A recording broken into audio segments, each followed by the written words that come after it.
Habitando, pois, uma parte do velho casarão colonial, amplo, semi-arruinado e pouco mobiliado, mas assiduamente frequentado por amigos louquazes e admiradores de Garibaldi. Anita pôde desenvolver muito seus conhecimentos gerais de história, sociologia, geografia e línguas, já que ali se falava muito em italiano, espanhol e francês. Inteligente e vivaz, ela rapidamente assimilava o que ouvia e, dona de grande sensatez natural, não raras vezes se fazia considerar pelo seu discernimento.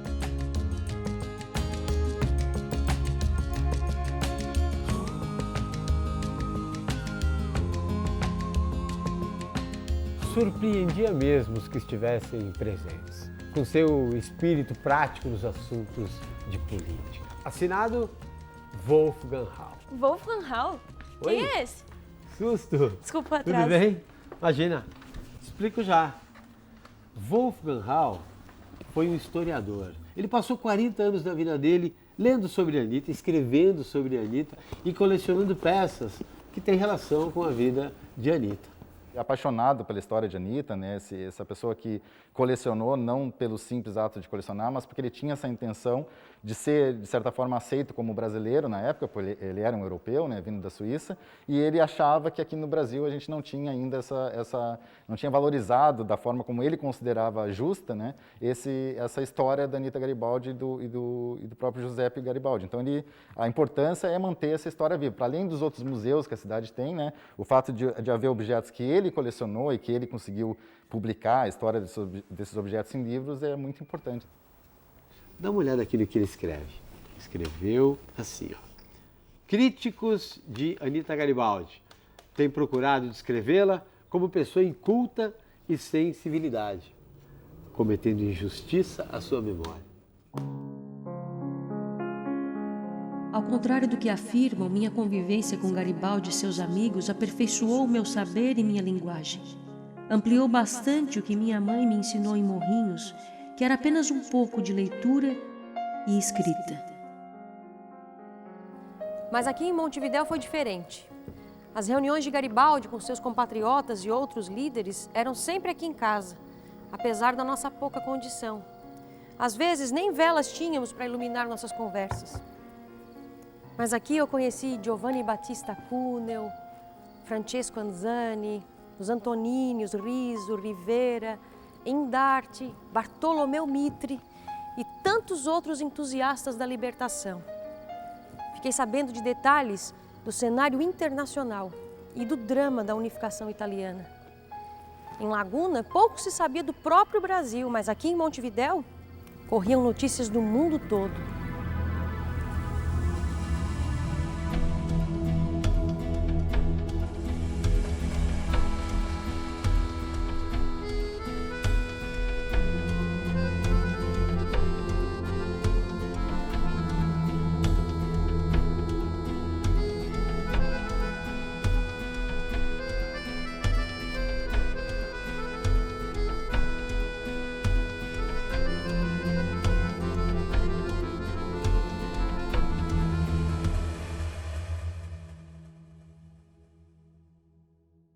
Todo esse conhecimento de Anitta fez dela uma peça atuante, importante mesmo nas decisões de Garibaldi.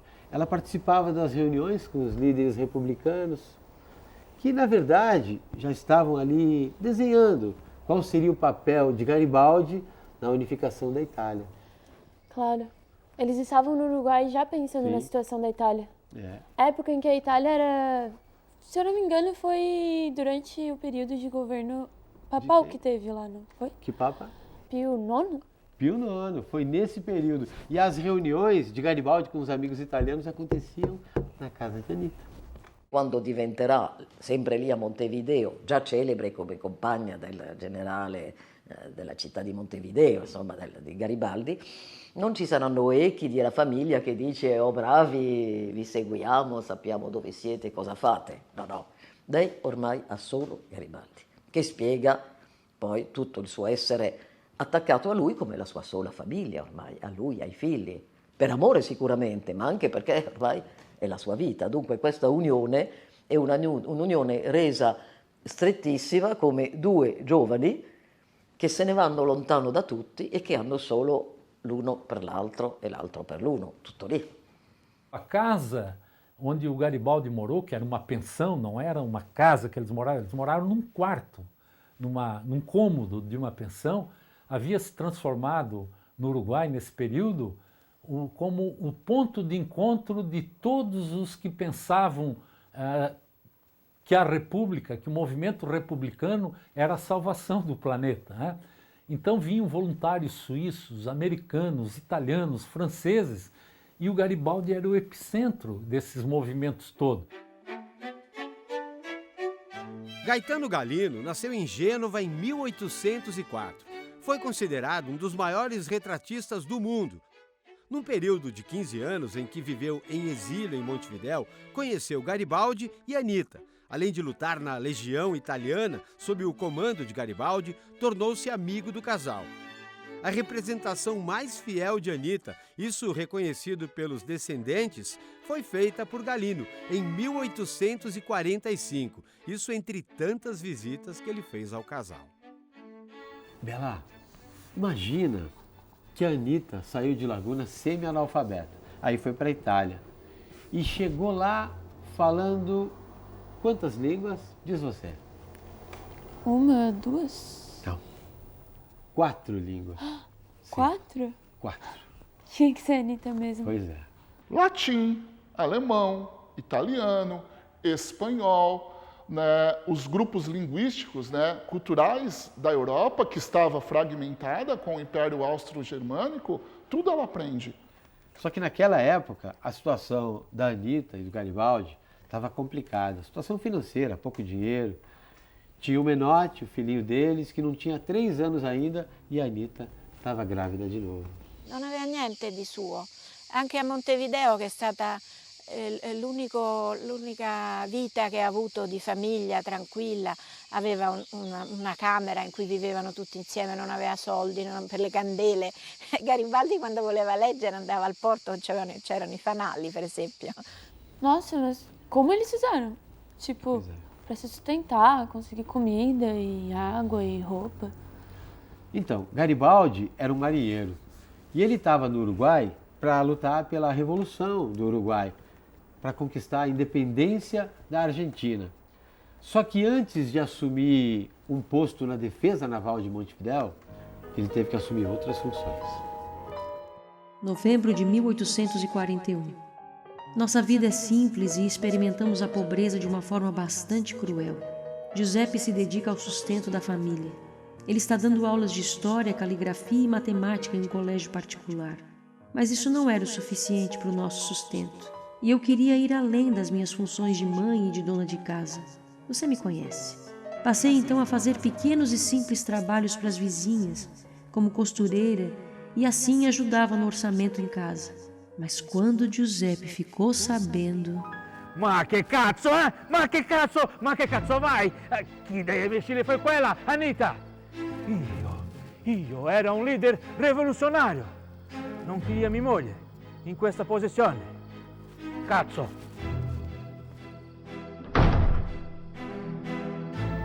Depois de reclamar muito, ele saiu batendo a porta. Assim caíram por terra suas belas teorias francesas sobre igualdade entre homens e mulheres. A mulher é companheira de luta e de trabalho, com liberdade e respeito recíprocos. Por que em nossa própria casa seria diferente? Engraçado. O quê? Ele não lutava pela liberdade e pregava que homens e mulheres eram iguais? Sim. Então, na guerra, a Anita era um soldado, mas em casa era diferente? Boa! Mas sabe, Bela, talvez tenha sido assim porque Garibaldi esperava ocupar cargos mais altos no exército uruguaio. E ele queria a Anita ao lado dele. Ao lado dele, que eu digo, é nível social, responsabilidade, grandeza. Teoricamente, o Garibaldi, preocupado com o bem-estar dela, deixa ela vivendo, eu não vou dizer aprendendo a ser burguesa, mas vivendo aos olhares de uma burguesia uruguaia que não é rica, é pobre, mas ela é modelada como mulher. É ali que ela vai no íntimo dela. A Anita teve como companhia dela a esposa do Frutuoso Rivera, a dona Bernardina Vieira. A dona Bernardina Vieira acompanhava a Anita porque a Anita vivia num extremo estado de pobreza, que o Garibaldi não se importava com questões financeiras, né? E com isso a família padecia. Ela vai no Uruguai, ela é modelada como uma verdadeira mulher, porque ali ela vai crescer, só que tem um problema. Ela cresce com 2 grandes detalhes. Primeiro, a perda precoce da filha dela, isso dá uma depressão profunda. Acredito que a gente não tenha imensidão ninguém da perda de um filho, né? E, acima de tudo, a perda do marido. O marido presencial, o marido presente, aquele marido guerreiro. Quando a Anita ficou no Uruguai, muito tempo, no Uruguai, 6 anos, e o Garibaldi combatendo com os navios as forças argentinas, né, as forças que não queriam a independência do Uruguai. Ele, para proteger a família, ele preserva a Anita. E esse preservar a Anita faz com que ela amadureça, que ela cresça no sentido de agora eu sou uma mulher. Eu penso no sentido de olhar para os filhos, olhar para a família, mas acima de tudo, uma mágoa muito grande, um coração...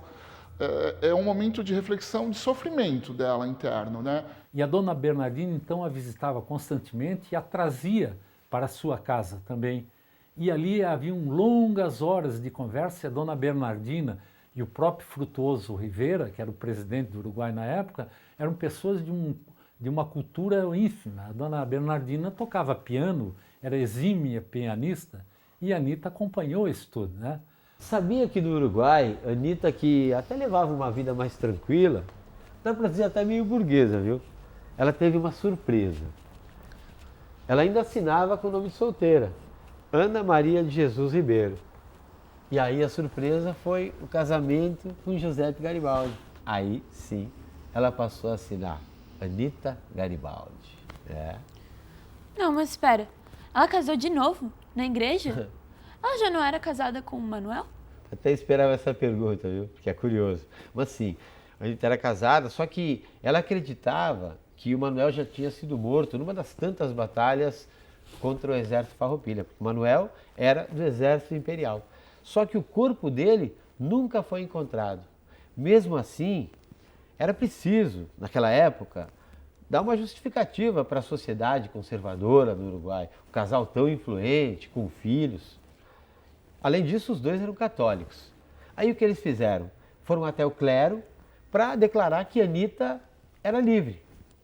Oficializaram isso no documento, marcaram o casamento, arrumaram testemunhas e selaram a união na igreja de São Bernardino. Tem uma cópia da certidão de casamento dela no museu em Laguna, Casa de Anita. Nossa, muito louco tudo isso. Muito louco mesmo. Mas, pelo menos, ela pode ter um pouco de segurança para ela e para os filhos dela, né? Pode até ser. Se bem que a Anita não precisava desse tipo de segurança. O Garibaldi sim, porque ele estava prestes a assumir uma posição de destaque, de liderança na guerra no Uruguai. Só que antes ele queria regularizar a união com a Anita. Pouco depois, no início de 1843, Garibaldi organizou a Legião Italiana, considerando o grande número de intelectuais italianos e franceses exilados no Uruguai e que se colocaram à disposição para lutar em defesa da consolidação da independência daquele país. A Legião ficou conhecida como Camicia Rossa, porque usavam camisas vermelhas como uniforme. A Legião, comandada por Garibaldi, escreveu uma história de vitórias e conseguiu ajudar no processo de independência do Uruguai. Sem dúvida. E ali, durante o período que o Garibaldi estava em casa, se reuniu os oficiais do Exército, da Marinha do Uruguai, com esses voluntários. Aí se formou a Legião Francesa, se formou a Legião Garibaldina. Esses voluntários internacionais eram pessoas cultas, inteligentes e discutiam estratégias e formas de ação, e a Anita participava dessas discussões. Tanto é que há registro desses oficiais que dizem que registraram a seriedade e a inteligência da Anita nesses momentos. As suas incumbências no trabalho continuavam como antes. Por isso ele não mudou nada em casa, onde não o víamos quase nunca. Veja bem, não é que eu esteja me queixando. Eu sei que o trabalho dele é importante por si mesmo e pela quantidade de gente que acredita nele. Sei também que ele continua a nos amar, com aquele afeto profundo que nasce da alma. O amor existia, mas Anita se sentia fragilizada. Montevidéu trouxe reconhecimento para Garibaldi e junto vieram admiradoras. Foi nessa época e pela única vez que Anita se sentiu insegura e demonstrou todo o seu ciúme de uma forma um pouco inusitada. O quê? A Anita insegura? Isso mesmo. O fato é que eu fico meio ressabiada com elas, porque são completamente diferentes de mim. Todas lindas, bem cuidadas, elegantes, maquiadas. Agora ele é famoso, conhecido, comanda a tropa uruguaia e isto o torna ainda mais irresistível. É claro que ele gosta. Agora as senhoras descobriram que Giuseppe, depois do trabalho, volta a cavalo do comando da fortaleza. E eu também tomei o hábito de ir ao seu encontro sempre que posso, feliz por cavalgar com ele para casa, na doce luz do pôr do sol. Um dia, eu cheguei um pouco atrasada e o encontrei cavalgando ao lado de uma mulher linda, que me cumprimentou friamente. Olhando Giuseppe toda sem jeito, ela disse que os cabelos do general tinham uma cor realmente incrível. Fiquei calada na hora, mas cheguei em casa furiosa. Comecei a gritar para o Giuseppe que ele deixava os cabelos compridos de propósito. Ele ria e eu gritava ainda mais, com lágrimas nos olhos. Quando ele percebeu que eu estava sofrendo de verdade, ficou sério, colocou a tesoura na minha mão e disse: corte o quanto quiser. Eu fiquei tão fora de mim que cortei seus lindos cabelos. Confesso que eu cortei muito mais do que eu gostaria. Enfim, exagerei um pouco. Depois, durante meses, eu morria de vergonha cada vez que o via. Até porque eu sabia que todos os outros oficiais já estavam zombando da cara dele.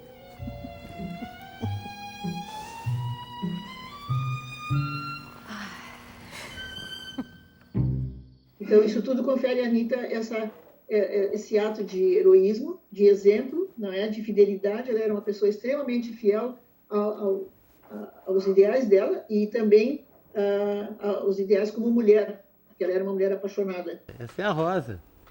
A Rosa. Ou Rosita, como chamam no Uruguai, né? Depois da morte dela, era um bebê ainda, a Anita entrou em depressão. E Garibaldi não estava com ela naquele momento, ele estava em Salto, em combate. Mas preocupado com a saúde dela, mandou buscar a Anita em Montevidéu e trouxe para perto dele. Ela foi para a guerra de novo? Não foi para a guerra não. Não para frente de batalhas, mas atuou como enfermeira para cuidar dos feridos de guerra. Quer dizer, de uma forma ou de outra, a Anita estava ali, perto dos combates. E a Anita, então, na sua depressão, como ser humano, ela vai para os campos lá onde Garibaldi está batalhando e vai ser enfermeira. Ela, inclusive, eu sempre falo que ela é a precursora até da Cruz Vermelha, porque ela já atendia os feridos, tanto em Curitibanos como Praça Santa Vitória, onde teve um grande combate, e como lá no Uruguai. Fui incorporada como enfermeira da Legião Italiana. Passei a cuidar dos feridos de guerra. Mas eu mesma estava precisando de cuidados. Garibaldi me apoiou, mas ele mesmo estava inconsolável. Ele adorava a nossa Rosita, nossa menina, meiga e inteligente. Pera, então você está me dizendo que ela foi até Salto encontrar o Garibaldi só com o Menotti? Não. 6 meses antes da Rosita morrer, nasceu a Teresa Garibaldi. Foi em fevereiro de 1845. A Rosita morreu em agosto do mesmo ano. Na ida para Salto, a Anita foi com o Menotti, que tinha 5 anos, e com a Teresa, com 6 meses. E quanto tempo eles ficaram lá? A Anita ficou em Salto por 1 ano, mais ou menos. A última batalha do Garibaldi no Uruguai foi em 1846. Daí por diante, a independência do país já não dependia mais de luta armada, mas sim de questões diplomáticas que envolviam 4 países, além do Uruguai: França, Inglaterra, Brasil e Argentina. Luta armada já não era o caminho para resolver. Inclusive, há um episódio em que o Garibaldi queria escrever uma carta ao Papa, pedindo ao Papa, já no fim da unificação do Uruguai, da independência do Uruguai, pedindo ao Papa para colocar a sua espada a favor do Papa para expulsar os estrangeiros. E muitos garibaldinos aí junto foram contra. E a Anita disse a ele uma palavra que o próprio Garibaldi reconheceu muito tempo depois. Giuseppe fez questão de ler para mim a carta que ele e Francesco Anzani escreveriam e enviariam ao Papa Pio IX. Noi, os que escrevemos, somos aqueles que sempre animados pelas ideias que nos fizeram arrostar o exílio, empunhamos as armas em Montevideo por uma causa que nos pareceu justa, reunindo algumas centenas de compatriotas nossos.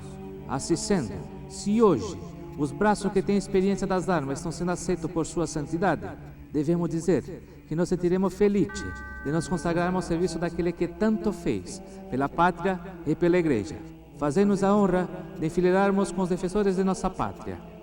Na época eu achei o ato precipitado. Eu achava que ele, os compatriotas da legião italiana, deveriam esperar um pouco mais para declararem-se aliados de um homem bem mais forte, o chefe da maior potência do mundo naquela época. Lembro que eu lhe disse: dificilmente os poderosos desistem do seu papel sem serem forçados pelas circunstâncias. Uma mulher que diz uma frase dessa natureza, no momento em que tem muitas pessoas com um intelecto bem desenvolvido, é uma mulher que não estava muito à frente do seu tempo, não é verdade? E a carta? A carta foi enviada, só que nunca chegou resposta nenhuma. A essa altura, Garibaldi estava muito irritado. Ele já não estava mais se sentindo bem no Uruguai, estava descontente, longe da terra natal, sem falar que a questão da independência do Uruguai já dependia só de acordos diplomáticos. O que ele queria mesmo era ir para a Itália, para se juntar aos movimentos que surgiam na Europa justamente pela unificação da Itália. E eles foram para a Itália? Então, era o que Garibaldi queria, mas ele pediu para que Anita fosse primeiro. Ele iria depois para encontrar com ela lá na Itália. Anita até aceitou, só que ela impôs uma condição. E a Anita diz a ele assim: eu vou, mas só depois de tu tirares do cemitério os restos mortais da nossa filha, Rosita, de 2 anos, que morreu de uma infecção na garganta. E o Garibaldi disse a ela: eu não posso fazer isso porque é crime aqui no Uruguai desenterrar os mortos, né? Isso é crime. E a Anita disse: então eu não vou. Eu não conseguia suportar a ideia de deixar o corpo morto de nossa filha, abandonado numa terra estrangeira. Giuseppe me olhou por um momento sem dizer nada. Depois explodiu em um de seus discursos irritados, sem ao menos me dar tempo de explicar o meu motivo. Eu sabia muito bem que não adiantava discutir com tanta emoção acumulada dentro dele. Também sabia que seus nervos estavam tensos por causa da situação que imperava em Montevideo, e que naquele dia tivera uma enésima discussão acalorada com o general membro do governo. Retomei decididamente o discurso que tinha preparado. Quando finalmente percebeu que não me faria mudar de ideia, ignorando os meus sentimentos, Giuseppe propôs um acordo. Prometendo enterrar o corpo de Rosita em Nizza, junto ao de seu pai. Jurou que quando voltasse à Itália, ele mesmo daria um jeito de levar o corpo de nossa filha. Mas por que o Garibaldi mandou a Anita ir sozinha para a Itália? Olha, motivos ele tinha para isso. A explicação vem lá de trás, antes mesmo do Garibaldi chegar aqui no Brasil. É que na Itália tinha contra ele primeiro uma ordem de prisão, depois uma condenação à morte. Isso por causa dos combates em movimentos revolucionários que ele participou. Por isso que ele ficou 10 anos, mais de 10 anos aqui no Brasil. Consolidada a independência do Uruguai, o Garibaldi estava preparado para iniciar o processo de unificação italiana. Mas ele tinha sido condenado na Itália pelo rei do Piemonte a pena de execução, de morte. Então o que o Garibaldi faz? Ele chama a Anita e diz: vai para a Itália e me escreve de lá, vê qual é a minha situação. Se eles vão me prender e vão me executar quando eu chegar. E agora? Ele pôde voltar para a Itália? Então, era isso que ele queria saber. É o retorno que ele esperava da Anitta. Saber como estava a situação política lá na Itália, para saber que riscos ele correria chegando lá. Sei que prometi a Giuseppe ir para a Itália sozinha com as crianças. Não queria decepcioná-lo. Eu sabia que o retorno dele para a Itália nesse momento era importante. Para ele e para o movimento da unificação. Mas confesso que o medo do desconhecido toma conta de mim. O que será que me espera do outro lado do oceano?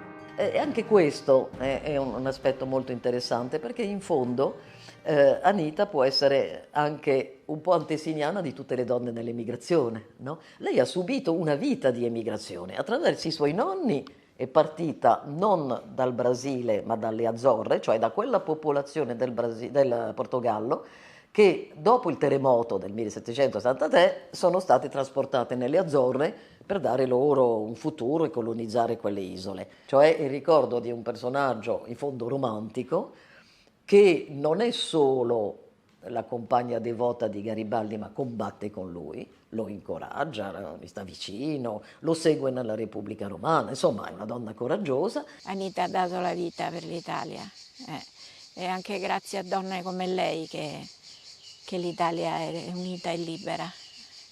Parliamo tanto di tante donne, ma questa è stata veramente unica. Bom, aí Anitta viajou para a Itália o mais rápido possível.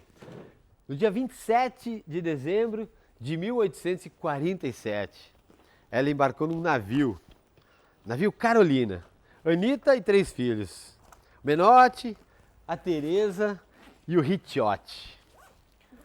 Uma viagem, Isabela, imagina só, uma viagem, imagina quanto tempo foi de navio até a Itália? Me disse? Não, vou te falar, 60 dias, 2 meses dentro de um navio para chegar na Itália. E? Eles foram bem recebidos, isso foi positivo. Só que a Anitta viveu lá também momentos de tensão, bastante tensão. Só que isso... Deixa eu adivinhar. O quê? Próximo sábado? Isso mesmo, próximo sábado, né? Até lá. Porque tem muita coisa pra gente ver ainda, né? Mas então. Beleza? Verdade. Sábado aqui? Até lá. Tchau, tchau.